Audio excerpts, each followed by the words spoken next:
Hi friends, welcome back to my channel Sri Vijaya Gomadi vlogs.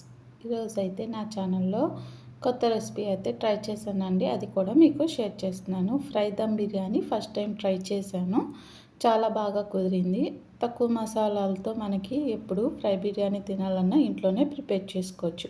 ముందుగా అయితే process start చేయడానికైతే ముందు నేను 4 చికెన్ పీసెస్ అయితే తీసుకున్నాను. ఓన్లీ జాయింట్స్ తీసుకున్నాను. మీకు కావాలంటే వేరే పీసెస్ కూడా తీసుకోవచ్చు.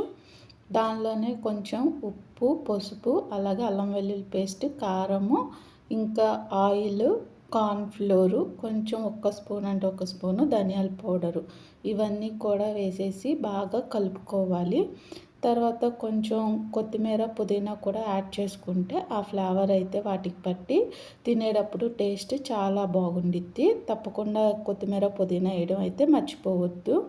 తర్వాత ఒక నిమ్మకాయ బద్ద సగం చాలండి, అది కూడా పిండేసేసి ఒక అరగంట పాటు పక్కన పెట్టామంటే అరగంట అవన్నీ మొత్తం మ్యారినేట్ అవుతాయి. మ్యారినేట్ అయినాక మనకి చాలా టేస్ట్గా ఉండిద్ది. ఈలోపు అయితే మనకి కర్రీ కావాలనుకుంటే కర్రీ అయితే నేను ప్రిపేర్ చేసేసుకున్నాను. సో మనకి ఒక అరగంట అయిన తర్వాత నేను ఎలాగ ఫ్రై చేస్తున్నానో చూడండి. ఒక బాండీ పెట్టుకొని దానిలో కొంచెం డీప్ ఫ్రైకి తగినట్టు ఆయిల్ అయితే యాడ్ చేసుకొని, ఇవి అరగంట అయిపోయింది కదా, తర్వాత ఇవి తీసి ఒక్కొక్కటిగా దానిలో వేసుకొని రెండు వైపులా గోల్డెన్ బ్రౌన్ కలర్ వచ్చే వరకు ఫ్రై చేసుకోవాలి. ఆయిల్ అనేది కూడా మనకి మొత్తం మునగాల్సిన అవసరం అయితే లేదు. మనం చాలాసేపు ఎక్కువే అరగంట సేపు ఖచ్చితంగా మనము పక్కన పెట్టుకుంటే ఆ మసాలాలు అన్నీ కూడా పట్టేవి చాలా టేస్టీగా ఇదవుతాయి.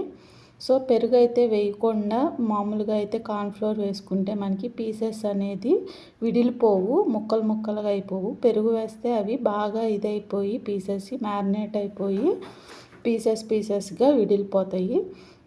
సో ఈ రకంగా మనకి ఫ్రై అయితే చాలు.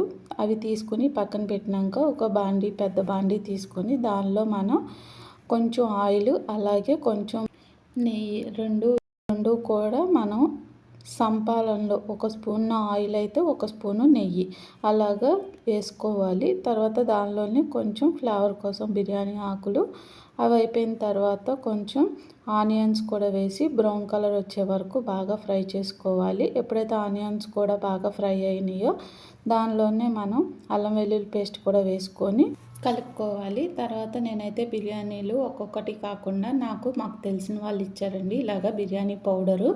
సో ఆ బిర్యానీ పౌడరు ఒక 2 స్పూన్స్ వరకు వేసుకున్నాను. అన్నీ దాల్చిన చెక్క, లవంగాలు, మొగ్గ అన్నీ కూడా మిక్సీ పెట్టేస్తారు కచ్చబచ్చిగా. సో ఆ పౌడర్ మాత్రం నేను 2 స్పూన్స్ వరకు వేసుకున్నాను. తర్వాత దానిలోనే కొత్తిమీర, పుదీనా అలాగే ఒక టమాటా కూడా అన్నీ వేసుకొని బాగా కలుపుకోవాలి.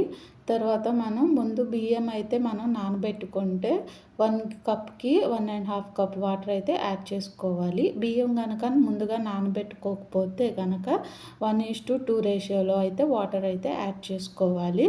సో వాటర్ యాడ్ చేసుకున్న తర్వాత దానిలో కొంచెం టేస్టింగ్ సాల్ట్ అలాగే మన టేస్ట్కి తగినట్టు 2 స్పూన్స్ వరకు సాల్ట్ కూడా యాడ్ చేసుకొని బాగా కలుపుకొని మూత పెట్టేస్తే వాటర్ అనేది మరుగుతాయి కదా. సో అవి మరిగేటప్పుడు మనం బియ్యం అయితే తీసుకున్నాం కదా, ఆ బియ్యం కూడా యాడ్ చేసుకోవచ్చు. నేను ఇక్కడైతే నార్మల్ రైసే తీసుకున్నాను. సో ఆ బియ్యం కూడా మొత్తం యాడ్ చేసేసుకొని మొత్తం ఒకసారి కూడా బాగా కలిపేసుకొని కొంచెం ఒక 3-4 పచ్చిమిరపకాయల వరకు తీసుకొని అవి కూడా ఇప్పుడు యాడ్ చేసుకోవాలి. యాడ్ చేసుకొని మూత పెట్టేసేసి ఒక 15 మినిట్స్ 20 మినిట్స్ మీడియం ఫ్లేమ్ మీద అయితే కుక్ చేసుకోవాలి.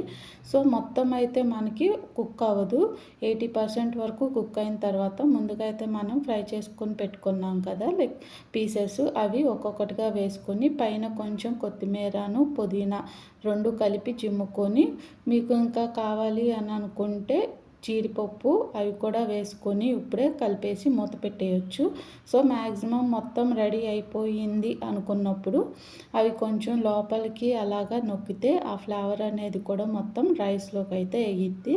సో ఫుడ్ కలర్ అయితే నేను అవాయిడ్ చేశాను దీనిలో. ఫైనల్గా అయితే జీడిపప్పు, కిస్మిస్లు ఫ్రై చేసుకొని పైన అలాగా చిమ్ముకుంటే మనతో టేస్టీగా ఉండే ఫ్రై బిర్యానీ అయితే రెడీ అయిపోయింది. చాలా అంటే చాలా బాగా వచ్చింది. నేనైతే ఫస్ట్ టైము బిర్యానీ పౌడర్తో ఇలాగా చేశాను. ఎనీవే మా పిల్లలకైతే చాలా బాగా నచ్చింది. టేస్ట్ కూడా చాలా బాగుంది. సో, మీకు కూడా ఈ రెసిపీ అయితే బాగా నచ్చిద్ది. ఒకసారి అయితే ట్రై చేయండి. బయట హోటల్స్‌లో బయట దొరికే బిర్యానీ కన్నా ఇలా ఇంట్లో సింపుల్‌గా ప్రిపేర్ చేసుకుంటే బావుండిద్ది. సో, నా వీడియో గనుక నచ్చితే please like, share and subscribe. Thank you for watching.